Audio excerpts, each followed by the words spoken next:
This is the Good Government Show. I came from two great parents that just tried to help everyone.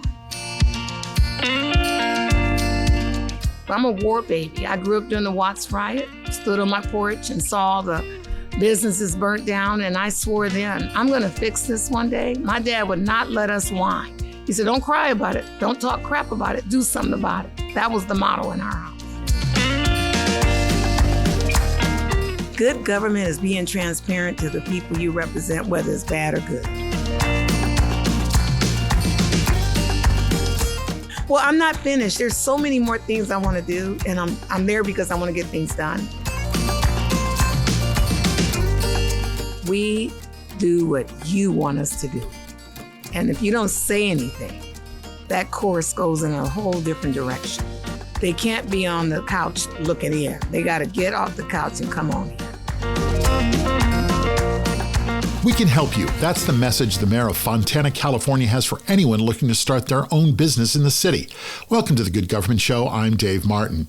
Acquanetta Warren is a 4-term mayor of the city of Fontana in Southern California. Fontana's east of LA, sort of on the way to Palm Springs. I met her at the Conference of Mayors when she was speaking at the Women Mayors Leadership Alliance. And let me tell you, as you'll hear, she has a lot to say. There's a lot of good government going on in Fontana. Oh, and some really good cookies. First, help us share the message of good government by liking us and sharing us where we are on Facebook, X, YouTube, Instagram, and Blue Sky. Please share our show with your friends and review us where you're listening. And join our Good Government Show community. Check out our website for the link. Mayor Warren is dynamic. She's a talker, and we love that here on the Good Government Show.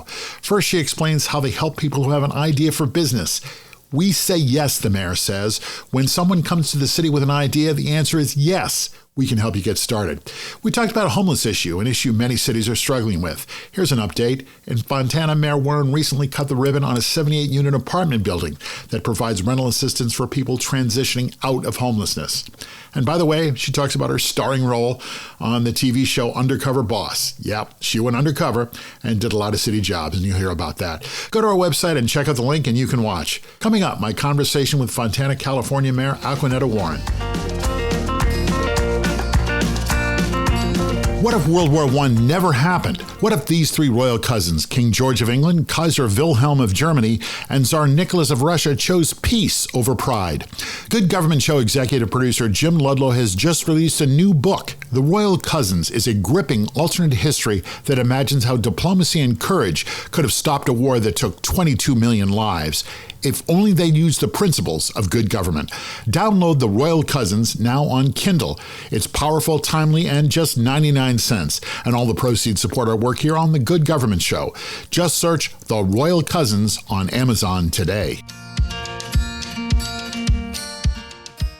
Welcome to the Good Government Show, and I am right now talking with Mayor Acquanetta Warren of Fontana, California. Welcome to the Good Government Show. Thank you for having me. Now, we are here at the Conference of Mayors, and I just heard you speak a little bit about empowering women in business, which is good government. And you talked about your favorite things. I think they were salami, pistachio and cheese. Pistachio, cheese, and salami. Okay, right. We have a company that came in. Yeah, well, tell me a little bit about what it is that you're doing, because it sounds like good government. It is good government because we're empowering women to take on these reins of being empowered. Yes. And making sure their businesses are successful. And a lot of them come in my office. They want to start a business, but they don't have those essentials like insurance or that capital, or they've got a great idea and they've been told they can't do it. We don't say that when they come. We say we can help you, and we have different resources. So tell me a little bit about that. When someone says we can't help you, what do you do? How can you help? Well, we have a loan program. It's called the Fontana Empowerment Success Loan, where we have people apply. And as a result of that, we give them resources. We have a group we work with called Impact Business Services. They will go in and look at their spreadsheet, help them with a little marketing, various essentials that they need to really make their business successful. Most of these have been in their garages, or they've been in the kitchen, or they've been in the brother-in-law's back room. I mean, I've heard them all. Yeah. And we bring them out and we tell them, you got a chance here, work with us and let's see if we can get going for you. Did you work in business yourself? Is this a soft spot for you? It is. I was in banking for 16 years in cash management services. Okay. All I did was rescue businesses. So you are uniquely qualified as mayor now to help other people in their business. Absolutely. I tell them the first thing you got to do is see what you want to achieve and get there. What are you proudest of with some of these women? And tell me about some of the businesses you've helped prosper. Well, I tell you, one of the biggest things that a mayor can do is first participate with the business. For instance, we have a company called Cookie Jar. I always try to order cookies from them. And Sounds people good. come to our program and they see her cookies. I remember when I first became mayor, she showed up at our church. They did a new season program with all the pastors in the community. Right. And she was our refreshments. And the cookies had my picture on them. And everybody's like, where these cookies come from? And I said that too. And I looked around and there she was. You are in fact good enough to eat. Yeah. Okay. That's what it's all about. You are cooking chocolate chip with nuts. You're my friend. Sure. So I told everybody about her. See, that goes back to the nuts of the salami. Yeah, the right. cheese It's got to have okay. nuts in it. It's got to. All right. It's the texture. Sure. But I got to tell you, when mayors start locally hiring those businesses to do things for the city or for their events, people pay attention. So we begin to market people's products for them. And I think you're a part of a nationwide committee? Yes, I'm the vice chair of the Women's Mayors Network. What else should we be doing? We should be empowering women. This is what we should be doing, yes. Tell me about some of the stuff that you've seen across the nation that really inspires you. During COVID, I saw women stand up and take on the rent. People took off work. They were doing homeschooling. They were cooking for elderly people that could not cook for themselves. They were assisting people that needed rides. In our community alone, every time I looked up, the volunteers were mostly women, and they were not playing around. What do you need, Mayor? What can we do? And it was just wonderful. Passing out masks. The police department and I partnered, and we had so many masks, I refuse to wear one now. There's too many masks. They're all over the place. But yes. those masks, well, they were important then. Yeah, they were important. But giving them out to people that didn't have the funding, it made a big difference. It really did. So tell me about the town of Fontana, California. You're out east of Los Angeles, I think. We're 65 miles east of Los Angeles, where Kaiser Steel was during the World War II. All right. The Japanese fighters couldn't get there, so we had the steel market. We also are home to the largest Kaiser in the United States. They got their start in Fontana. Get it? Kaiser Steel, Kaiser Hospital. Okay. He wanted to make sure that people had medical services. So they are our largest employer. We also have 56 parks. Everybody in Fontana is healthy. We're working on that. We have a program, Healthy Fontana, and it's going really well. We're 6 billion steps. We're also participating in the National Health Services. We also participate in all the healthy programs that the Mayor's Conference puts on. And we play ball. What do you mean you play ball? We have all our boys and girls clubs come together in Fontana and we play ball. We teach and expose our young people to baseball. Baseball. The biggest sports in the United States. We're bringing it back. Are you a baseball player yourself? I think I am. Yeah. Do you play? Only at church picnics. That's okay. What position do you play? Keep the ball from hitting me in the head because everybody wants me to throw the first pitch. And these people are superstars. I'm like, wait a minute. Why are they hitting the ball to my head? So do you really throw the first pitch out a lot? I throw the first pitch out. And how's your arm? How do you do? I think it's much better. Do you practice? Of course not. Come on. Yeah. Well, I went to school in South Los Angeles, and that was our only recreation. We get at the park and we all play ball. So I think I'm pretty good. All right. So you do. Okay. Tell me about Fontana. What's happening there? What's the problem there? What's the big issue that you're dealing with? The biggest issue is homelessness right now, which I have equated to public safety. Sure. And so we make public safety our number one priority. Our police department is second to none. Our fire department is second to none. And our public safety is the ones out there working with the homeless. And so now we have 15 officers on I call it on the land every day, 24/7, making sure that we're addressing their needs. And so we just opened up a place we call The Path. It's going to have 120 beds. We've got about 60 people there now, and we've already had people graduate into permanent housing. How does one graduate from permanent housing to this program? You have to show a plan. We give you a path. Yeah. We work with you to get a job. Once we think you're a little bit self-sufficient, then we put you in more programming. And we're putting all that together with our local county partners. And we're seeing results, very good results. You're seeing results already. Right. People fall down, but they come back. Okay. So we don't give up on anybody. No, I have a feeling you don't give up. You're sort of relentless.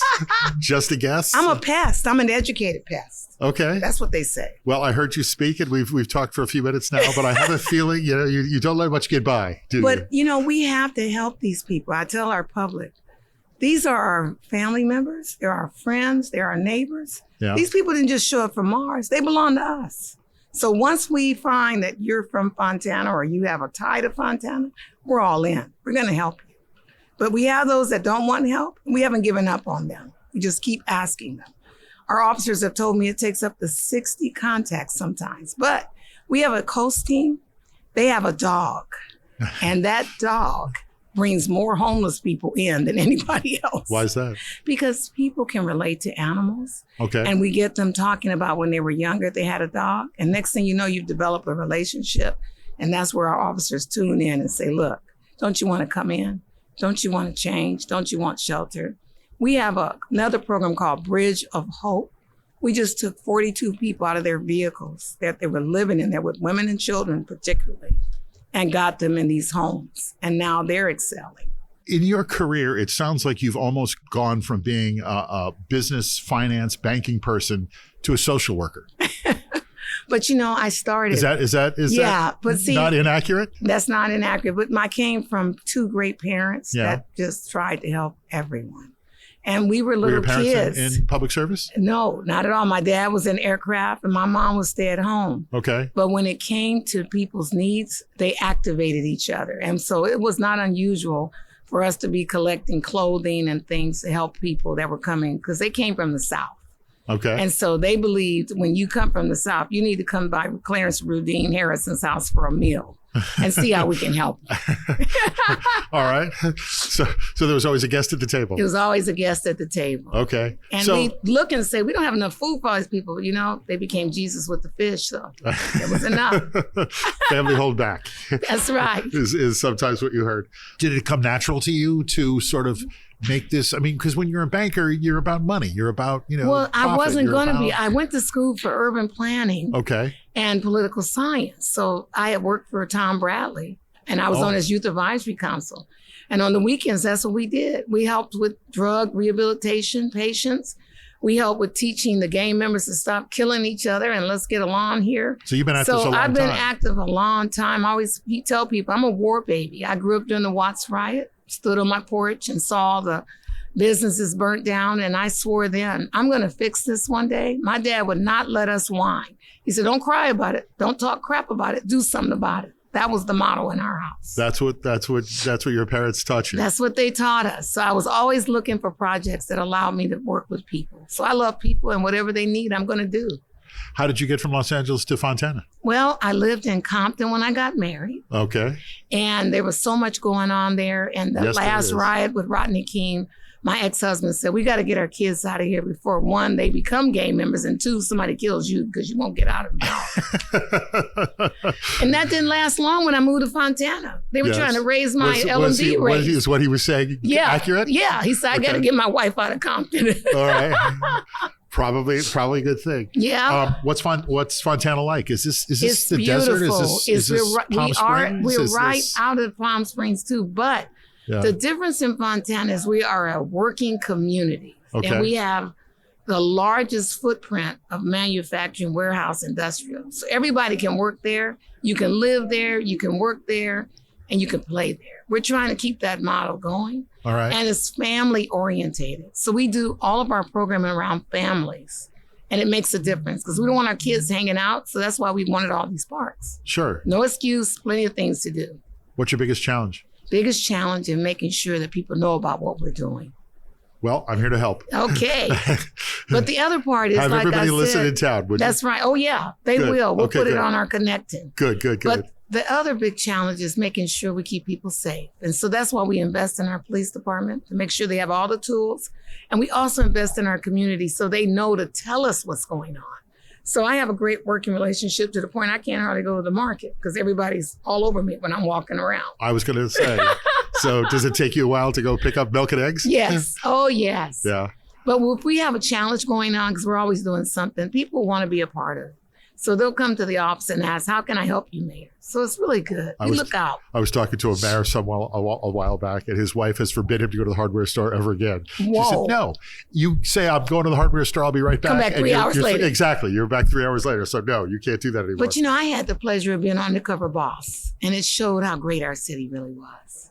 Oh. And we dealt with subjects that usually you don't have. Like before I came to this arena. Wait a minute. You were on undercover boss. Yes. Wow. I had a ball.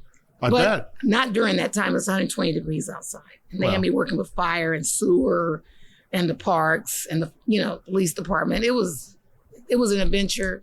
I found out things that I didn't know about. And it was right after the pandemic. So it gave me good fuel for what we should spend our American Rescue money for. We are talking in January of 2025. The fires in Los Angeles are raging. Yes. Has your city jumped in to help out? Absolutely. Yeah. We also have a lot of our community-minded people collecting to take things out there. When I was in college at Occidental College, I lived in Altadena. And the house I lived in, the gentleman down the street sent me a copy of it burned down. That really hurt me. Oh.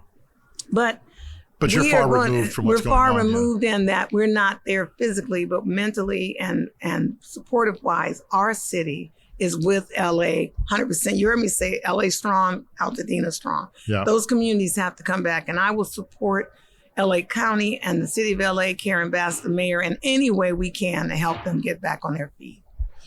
All right. Well, in a minute, we're gonna hear your true philosophy of what government means to you. So take a breath. Boy. Okay. And we're gonna come back to that. Okay. The Good Government Show is sponsored by Our. That's OUR for our community. Get involved. We hear that all the time from government leaders. Our co-brands with your government's name and logo. Your staff and the people you serve are connected and part of your community. From any device, your members provide reliable data and meaningful feedback. Ask a question like, do we want more parkland or better homeless services? More engaged conversations come through the Our app. Visit Ourco, that's OURCO.com, and book a demonstration.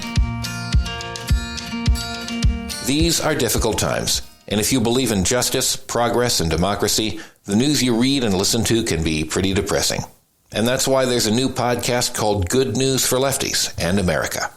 Every day it features positive news stories for progressive listeners, because no matter how disturbing the headlines might be, there's always hope we can build on for a better tomorrow. Good News for Lefties and America. Listen on this platform at goodnewsforlefties.com or wherever podcasts are heard. We're now going to find out what you truly think of government. Are you ready? I'm ready. There's no homework here. Okay. This is just how you feel. You be careful. All right. What is good government to you? Define it. Good government is being transparent to the people you represent, whether it's bad or good. That's it. Well, also, you need to get things done and not be partisan. I don't Okay. like partisan politics. Well, the one thing I hear all the time is, I don't care if you're a D or an R, I want the pothole fixed. That's right. And Yeah. the street sweeper doesn't say, I'm only doing it for the R's. I'm only doing it for the D's. I think that has crippled America. I really do. Yeah.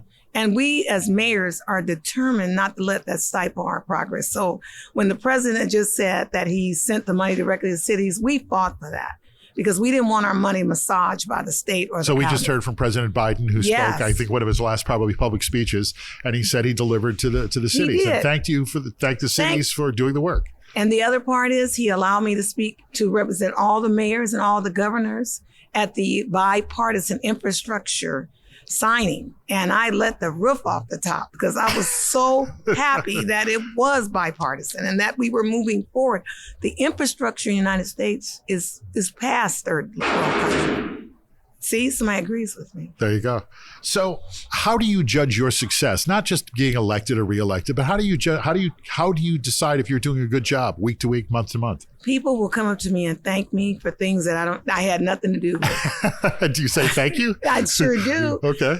And I tell them, I didn't do that directly, but we were an influence on that. And I'm glad that you're enjoying that. And if they don't like what they're getting, how do they hold you accountable? They come right up in my face and tell me, trust me, our meetings are really a lot of fun sometimes. Yes.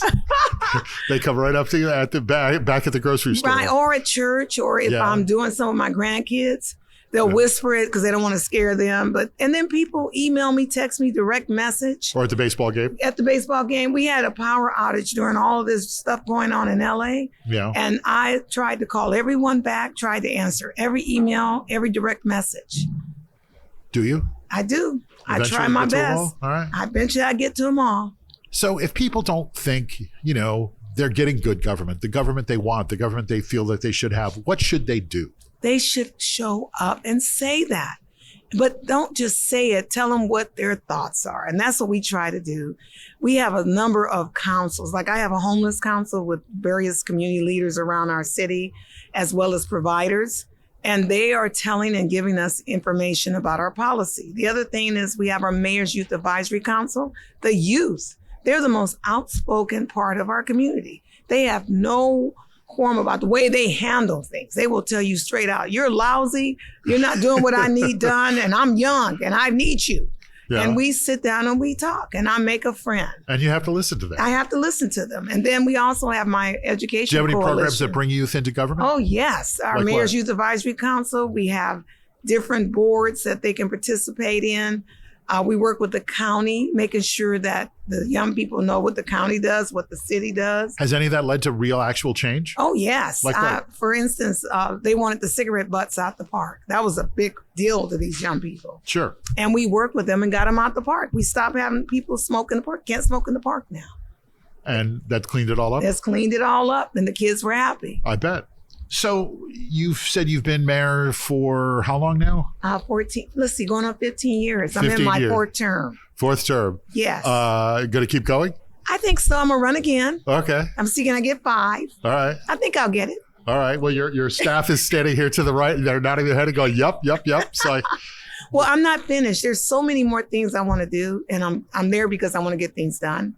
And we are venturing in our downtown area and with our homeless programs and housing. How has the city changed since you took over? People tell me it's 100% better.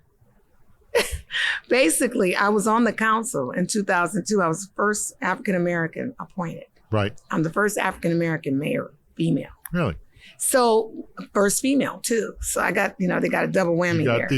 So 2 for 1 with you. 2 for 1. Yeah. But that's a better way to say it. Okay. But people, when you look at the progress of more jobs coming to our town where you don't have to drive to LA or Orange County to work, that's major. When you look at that's a 2-hour drive. Yes, plus. it is. I mean, even though it's only like 60 miles. It's and still... environmentalists always talking about that you're not doing this, you're not doing that. I said, can I get credit for taking people off the freeway at least? Come on, y'all. And do you get credit for taking people off the freeway a little bit? I get credit for that. Is it those giant windmills? Is that near you? No. Okay, that's I'm the other side. afraid of those, by the way. Why are you I saw afraid a bad of those? Twilight Zone movie. And at night, my cousin lives out there, and I went to visit him one night, and I swear the illumination of the light, I kept thinking about that woman going to come out of nowhere and grab my car up. I was terrified.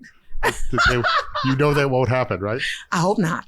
So 4 terms as mayor, what would you like people to know about government that they don't know from an insider's perspective? We do what you want us to do. And if you don't say anything, that course goes in a whole different direction. They have to be involved. They can't be on the couch looking in. They got to get off the couch and come on in. That's hard, though. It is, but we're supposed to make it a comfortable opportunity for them. When I first became mayor, the first thing I did was town hall meetings. They were wow. Yeah. But a lot came out of that gave those people power. And they still are using that power to let me know exactly what they want. But you've got a family, you've got kids, you've got homework, you've got school, you've got grass to cut, you've got and we cars have that need a tune-up. Facebook, we have Instagram, we have Twitter, we have a local cable. Media, is that really a good feedback system? I think it is because particularly when they direct message you and give you details. I always tell people, can you email me that and tell me the location? People are not as comfortable as coming out on social media. Most of them are not. But if they see where you'll answer their direct message, or if they send an email directly to your email requesting assistance, it makes a big difference. And I don't just say from me, I haul our staff in on that email. I put our city manager first. Okay. And then whatever department that they're having a problem with, I make sure that I copy that director for that area. The flip side that I've heard from others in your position is it's so easy to complain and spout off on social media. Oh, yeah. That isn't helpful. Let me tell you, I've been threatened. It gets bad, but sure. we can't just give up. We have to take the bad with the good. It's only when it becomes very dangerous, threats and things of that such, that people really don't like the social media part. So do you read about yourself in the papers? Oh yeah, all the time. And I go, okay, let me do better. Where do you get your news from? Where do you most find out of what's it, going on? what I find out is people don't have a problem telling me directly. I get a lot of letters. Okay. And where do you get your news from? My news comes from our local newspaper. Okay. But people really aren't in there as much, but the reporters do report on the progress of the city. And then my State of the City is the biggest event for me for the year. Okay. And I try to invite every time more regular citizens, not just the business community. And we put that out on all of our networks, and we get commentary. And when you read about yourself and your State of the City, do you read the paper and go, were they at the same conference I was? Or do you listen? No, actually, I've been really lucky. Don't switch my luck, dude. I've been really lucky. But, it's always that comment. We shall see. Okay. I love when people say we shall see, and I get to go back to them and say, I told you I was going to do this, and look what happened. Who's your political hero? Who inspires you? Boy, I've got several. Go ahead. I guess Ed Bradley. You can start with Tom Bradley. Tom Bradley. Sorry. He was my mentor. Yeah. And a lady named Olivia Mitchell. I tell everybody she's my godmother. Yes. She's worked for the city of LA probably over 50 years. Okay. If not 55. And when I was a teenager, she picked me for the District Attorney's Youth Advisory Council. Okay. And just seeing a woman that looked like me to maneuver and allow us to go to all of these events to learn how to help people, it's just been a mark on my life. It just made a big difference. All right. And I'm a Ronald Reagan fan. My dad was a closet Republican. He worked in aircraft. Your dad was a closet Republican. He would, in our family on Saturdays, my mom would make chili and the whole family would come over. But then the women always got in the living room, just the women, yes, and talked about President Kennedy and Dr. King and all the things going on then. Because, I'm one of those old birds, I call myself. I'll be 69 in July. So I remember those times. Yes. And my dad be sitting on the edge of the bed with his AM, FM transit radio listening to the Dodgers. Okay. We're all Dodger fans. Sure. And he would do like Congratulations on the World Series win. Isn't that great? So no, it's not. No, it's not. Well, the Dodger Foundation gave us a dream deal. I'm from New York, by the way. Okay, then you know better. Yes. Goodness. Well, I did congratulate you. I was, trying to be magnanimous. You didn't have to turn it back. Okay, great. Okay. See? So I know she's your staff is sticking up for the Dodgers too. Wonderful. Fontana's a Dodger town. We're still upset about that. I got 12 shirts. Careful. Right. So what happened?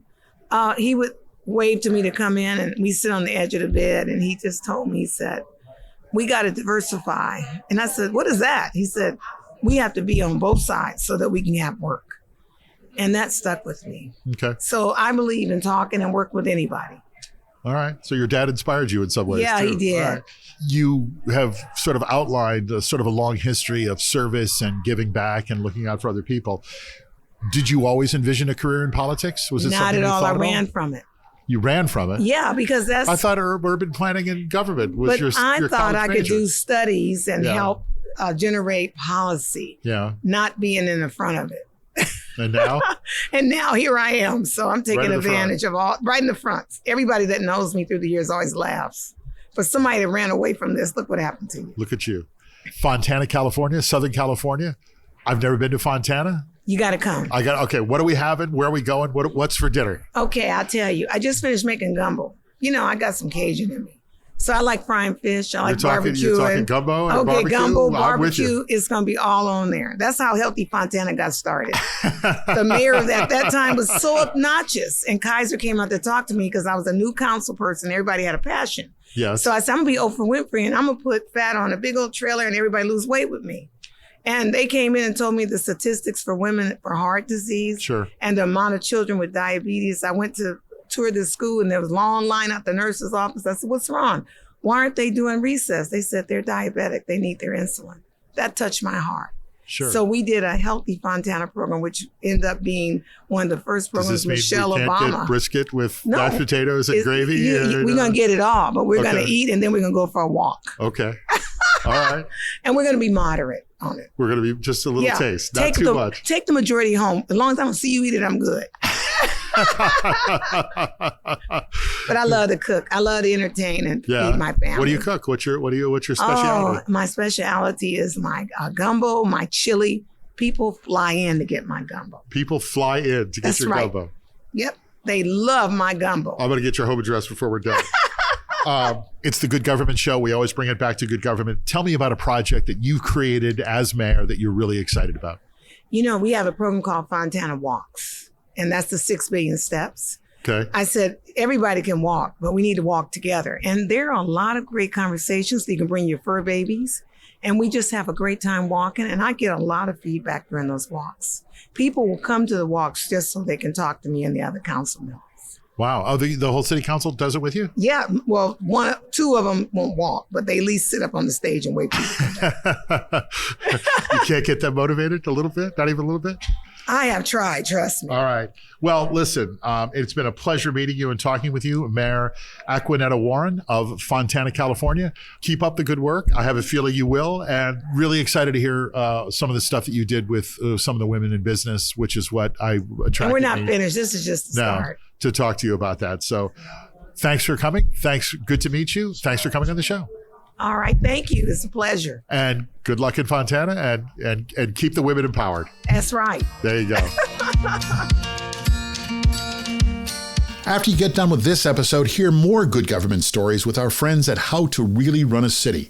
Former mayors Kasim Reed of Atlanta and Michael Nutter of Philadelphia and their co-host, journalist and author Larry Platt, talk with guests and other mayors about how to really get stuff done in cities around the nation. Check them out where you're listening now or through their nonprofit news site, thephiladelphiacitizen.org/podcasts. The city is 100% better. That's what Mayor Acquanetta Warren says people tell her about how she's helped improve the city of Fontana, California over her past 4 terms as mayor. As you heard, she's running for mayor again. I liked her answer to what people should know about government. She said, "We do what you tell us to." That means, the mayor says, you have to get up and get involved. Good advice. So if you have a great idea and want to start a business, you just might want to give Mayor Warren a call. That's our show. Thanks for listening. Please like us and share us with your friends and review us right here where you're listening. And check out our website, goodgovernmentshow.com, for extras. Help us keep telling stories of good government in action everywhere. Join us again for another episode right here. I'm Dave Martin, and this is The Good Government Show.